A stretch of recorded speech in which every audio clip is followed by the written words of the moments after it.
ஆன்மீக உறவுகள் அனைவருக்கும் என் அன்பான வணக்கங்கள்.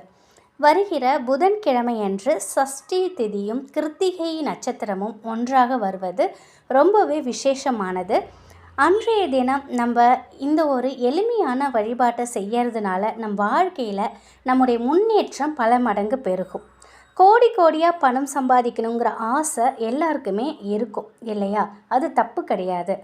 ஆனால் அதை நம்ம நியாயமான நேர்மையான முறையில் அதை நம்ம ஃபாலோ பண்ணிகிட்டு இருந்தோம் அப்படின்னாக்கா நிச்சயமாக ஒரு நாள் இல்லை ஒரு நாள் நம்முடைய ஆசை நிறைவேறும்.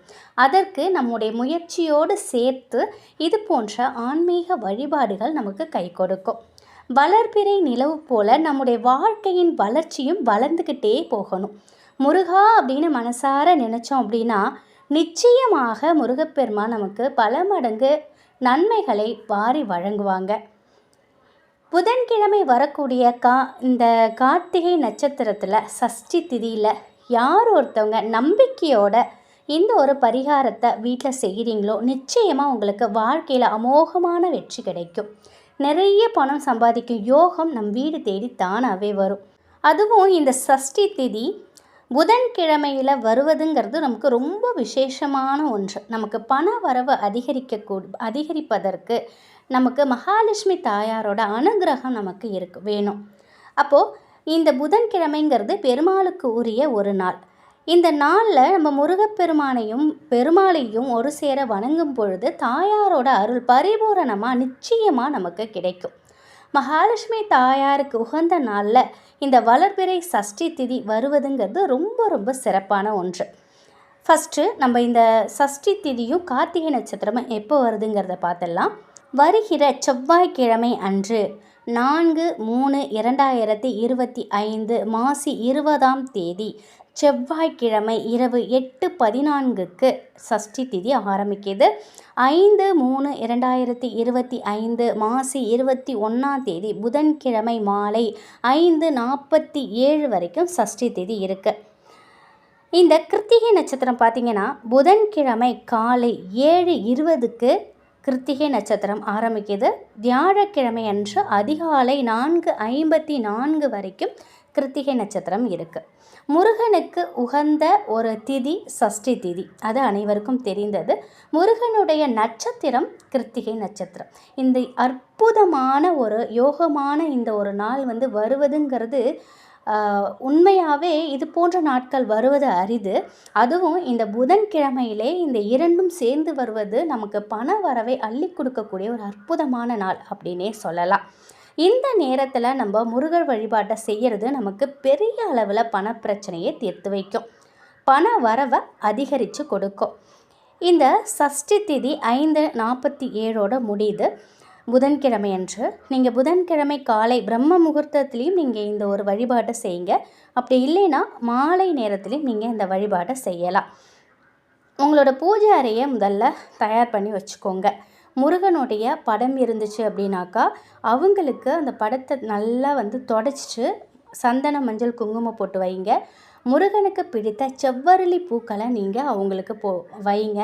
அதே மாதிரி நல்ல வாசனை மிகுந்த வாசனை மிகுந்த திரவியங்கள் சேர்ந்த அந்த ஒரு பத்தி அதை நல்லா ஏற்றி வச்சு பூஜைகளை நீங்கள் செய்யுங்க. எப்படி உங்கள் வீட்டில் சஷ்டி திதி நீங்கள் செய்வீங்களோ, கிருத்திகை நட்சத்திரத்தில் எப்படி நீங்கள் பண்ணுவீங்களோ அந்த மாதிரி உங்கள் பூஜை அறையை தயார் பண்ணிக்கோங்க. அன்றைய நாளில் முடிந்தால் நீங்கள் பக்கத்தில் உள்ள முருகன் கோவிலுக்கு போயிட்டு ஒரு நெய் தீபம் ஏற்றி வருவது சிறப்பு. வெற்றிலை தீபமும் நீங்கள் ஏற்றலாம், இல்லை சாதாரண நீங்கள் தீபமும் நீங்கள் ஏற்றி வைக்கலாம். முருகரை கண்குளிர பார்த்துட்டு வாங்க. அபிஷேகம் நடந்தாக்கா அன்றைய நாள் உங்களால் முடிந்த பொருட்களை நீங்கள் அபிஷேகத்துக்கு வாங்கி கொடுக்கலாம். அப்படி எதுவுமே இல்லைனாலும் பரவாயில்ல, ஒரு 10 ரூபாய்க்கு இல்லை ஒரு 20 ரூபாய்க்கு செவ்வரளி பூக்கள் வாங்கிட்டு போய் முருகனை அவருக்கு கொடுத்துட்டு அவரை கண்குளிர பார்த்துட்டு நீங்கள் வந்தாலே போதும். வந்துட்டு உங்கள் வீட்டில் வேல் இருந்ததுன்னா நிச்சயமாக அபிஷேகம் செய்யுங்க. வேலுக்கு அபிஷேகம் செய்து சந்தன குங்குமம் போட்டு வச்சு அவங்களுக்கும் பூ வைங்க. நெய்வேத்தியமாக உங்களால் என்ன முடியுதோ அதை நீங்கள் நெய்வேத்தியமாக வைக்கலாம். இல்லைன்னா 2 டைமண்ட் கல்கண்டாவது நீங்கள் நெய்வேத்தியம் வைங்க. இது எல்லாத்தையும் பண்ணி முடிச்சிடுங்க. அதுக்கப்புறம் முருகருக்காக ஒரு தீபம் ஏற்றி வைங்க. நெய் தீபம் ஏற்றுவது ரொம்ப சிறப்பானது. உங்களால் முடிந்தால் ஏற்றுங்க, இல்லைன்னா நல்லெண்ணெய் தீபமாவது ஏற்றுங்க. எப்பொழுதும் போல் நீங்கள் வந்து குலதெய்வத்துக்குன்னு உங்கள் வீட்டில் தீபம் ஏற்றுவீங்க இல்லையா, அந்த மாதிரி தீபம் ஒன்று ஏற்றிட்டு மனசார குலதெய்வத்தையும் நீங்கள் வேண்டிக்கோங்க. அடுத்து ஒரு முருகருக்காக ஒரு தீபம் தனியாக நீங்கள் ஏற்றணும். அதையும் ஏற்றுங்க. ஏற்றி முடிச்சுட்டு ஒரு நல்ல ஒரு வெற்றிலை எடுத்துக்கோங்க. கிழியாத வெற்றிலையாக, நல்ல சுத்தமான வெற்றிலையாக, நல்லா அதை நல்ல தண்ணீரில் கழுவிட்டு நல்லா தொடச்சிக்கோங்க. அதில் கொஞ்சமாக ஒரு ஸ்பூன் அளவுக்கு துவரம்பருப்பு. துவரம்பருப்பு வந்து ரொம்ப விசேஷமானது முருகருக்கு. துவரம்பருப்பு வச்சு நம்ம செய்யக்கூடிய அந்த ஒரு பரிகாரத்தினால் நமக்கு நிறைய நன்மைகள் ஏற்படும். கடன் பிரச்சனை தீர்வதற்கு, நல்ல வேலை கிடைப்பதற்கெல்லாம் நீங்கள் வந்து செவ்வாய்க்கிழமை அன்று நீங்கள் துவரம்பருப்பு தீபம், அந்த செவ்வாய் ஓரை சொல்கிறாங்க இல்லையா, செவ்வாய்க்கிழமை அன்று செவ்வாய் ஓரை காலை 6 to 7 வரும், மதியானம் 1 to 2, இரவு 8 to 9. இந்த நேரத்தில் நீங்கள் வந்து அந்த துவரம்பருப்பு தீபம் ஏற்றும் பொழுது உங்களுக்கு கூடிய விரைவில் வீடு வாங்கக்கூடிய யோகம், வீடு கட்டும் யோகம், நிலம் வாங்கக்கூடிய யோகம், நல்ல வேலை கிடைக்கக்கூடிய யோகம்லாம் உங்களை தேடி வரத்துக்கு அது வந்து உங்களுக்கு ஒரு உறுதுணையாக இருக்கும். அந்த அளவுக்கு துவரம்பருப்பு வந்து ரொம்ப விசேஷமானது. முருகருக்குரிய தானியம் துவரம்பருப்பு 1 ஸ்பூன் அந்த வெற்றிலையில் வச்சுக்கோங்க.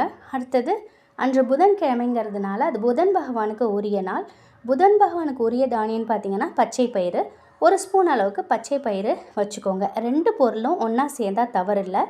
அந்த வெற்றிலையும் சேர்ந்து இந்த 2 தானியங்கள் இருக்கு இல்லையா, இதை அப்படியே வந்து கையில் வச்சுக்கிட்டு முருகா என்னுடைய கடன் சுமை குறையணும், வருமானம் பெருகணும் அப்படின்னு மனசார வேண்டிக்கோங்க. ஓம் ஷம் சரவண பவ, ஓம் ஷம் சரவண பவ. இந்த ஒரு மந்திரத்தை நான் டிஸ்கிரிப்ஷனில் கொடுக்குறேன், செக் பண்ணிக்கோங்க. இந்த மந்திரத்தை 108 முறை நீங்கள் சொல்லணும் இந்த கையில் அந்த வெற்றிலையை வச்சுட்டு. இது வந்து கடன் தீர்க்கும் முருகனோட மந்திரம். கையில் இந்த வெற்றிலை கட்டாயம், அதில் துவரம்பருப்பு இந்த பாசிப்பருப்பு இருக்கணும். ஏன்னா இது புதன் பகவானுக்கு உரியது பாசிப்பருப்பு, துவரம்பருப்பு முருகப்பெருமானுக்கு உரியது, வெற்றியை நமக்கு கொடுக்கக்கூடியது. இந்த 3 பொருளையும் கையில் வச்சுக்கிட்டு முருகனோட இந்த மந்திரத்தை சொன்னீங்கன்னா நிச்சயமாக உங்களுடைய பண கஷ்டம் தீரும். நிறைய பணம் சம்பாதிக்கும் யோகம் உங்களுக்கு கிடைக்கும். மந்திரத்தை சொல்லி முடிச்சுட்டு கையில் இருக்கக்கூடிய வெற்றிலையை முருகனோட பாதத்தில் வைங்க. புதன்கிழமை இரவு முழுவதும் இருக்கட்டும், பூஜை அறையிலே இருக்கட்டும். மறுநாள் காலையில் வியாழக்கிழமை அன்று எடுத்துகிட்டு நீங்கள் சுத்தமாக குளிச்சுட்டு பூஜை அறையில் விளக்கேற்றி இந்த பொருட்களை அப்படியே எடுத்துக்கொண்டு பசுமாட்டுக்கு அவங்க தொட்டியில் போட்டுருங்க. அப்படி இல்லைன்னா காக்கா குருவிகளுக்கு இறையாக இந்த தானியத்தை போட்டுடலாம். இந்த பரிகாரத்தில் மறைந்திருக்கக்கூடிய சூட்சமம் என்னன்னு பார்த்திங்கன்னா இந்த 2 தானியங்கள் தான். இந்த வருகிற புதன்கிழமை அன்று எல்லாமே ஒரு சேர வருது. அப்போ இந்த பரிகாரத்தை நம்ம செய்யும் பொழுது நமக்கு பல மடங்கு நமக்கு பலன் கிடைக்கும். அதனால் மறக்காமல் இதை செய்யுங்க. நம்ம கடினமாக உழைக்கிறோம், அதாவது நம்மளுடைய உழைப்பை வந்து மூலதனமாக போடுறோம். அந்த உழைப்பிலேருந்து வரக்கூடிய பணமானது வீண் விரயமாகாமல் நமக்கு நல்ல ஒரு செலவுக்கு பயன்பாட்டிற்காக நம்ம வந்து இது போன்ற ஆன்மீக வழிபாடுகள் பரிகாரங்கள் செய்யும் பொழுது நமக்கு 100க்கு 100% இல்லைங்க, 200க்கு 200% நமக்கு முன்னேற்றத்தை கொடுக்கும். நம்ம வாழ்க்கையில் முன்னேறணும் அப்படின்னாக்கா நிச்சயமாக இறைசக்தி நமக்கு இருக்கணும். ஒரு சக்தி நம்மளை வழி நடத்துதுங்கிறது நமக்கு நல்லாவே தெரியும். அந்த சக்தி வந்து நம்ம இறுக பிடிச்சிக்கணும். கலியுகத்தின் கண்கண்ட தெய்வமாக இருக்கிறவங்க முருகப்பெருமானோட திதியும் அந்த நட்சத்திரமும் ஒரு சேர வரக்கூடிய அற்புதமான அந்த புதன்கிழமையில் நம்ம செய்யக்கூடிய இந்த ஒரு வழிபாடு மிகப்பெரிய பிரம்மாண்ட வெற்றியை உங்களுக்கு கொடுக்கும். முருகனை நினைத்து ஒரு முறை நீங்கள் இதை செய்து பாருங்கள். வளர்பிறை நிலவு போல உங்களுடைய வாழ்க்கை வளர்ந்து கொண்டே போகும். பண வரவுங்கிறது அதிகரிச்சுக்கிட்டே இருக்கும். வீட்டில் நல்ல ஒரு ஒற்றுமை, குடும்பத்தில் நல்ல ஒற்றுமை, மகிழ்ச்சி, சந்தோஷம் அனைத்துமே வந்து உங்களுக்கு கிடைக்கும். முருகனோட பாதத்தை பற்றுங்க. கண்டிப்பாக உங்களுடைய வாழ்க்கையில் நல்ல ஒரு பிரம்மாண்ட வெற்றி கிடைக்கும். இந்த ஒரு தகவல் உங்களுக்கு பயனுள்ளதாக இருந்திருக்கும் அப்படின்னு நம்புகிறேன். முருகப்பெருமானின் அருளில் உங்களது வீட்டில் செல்வ செழிப்பும் ஆரோக்கியமும் மகிழ்ச்சியும் நிலைத்திருக்கட்டும். நன்றி.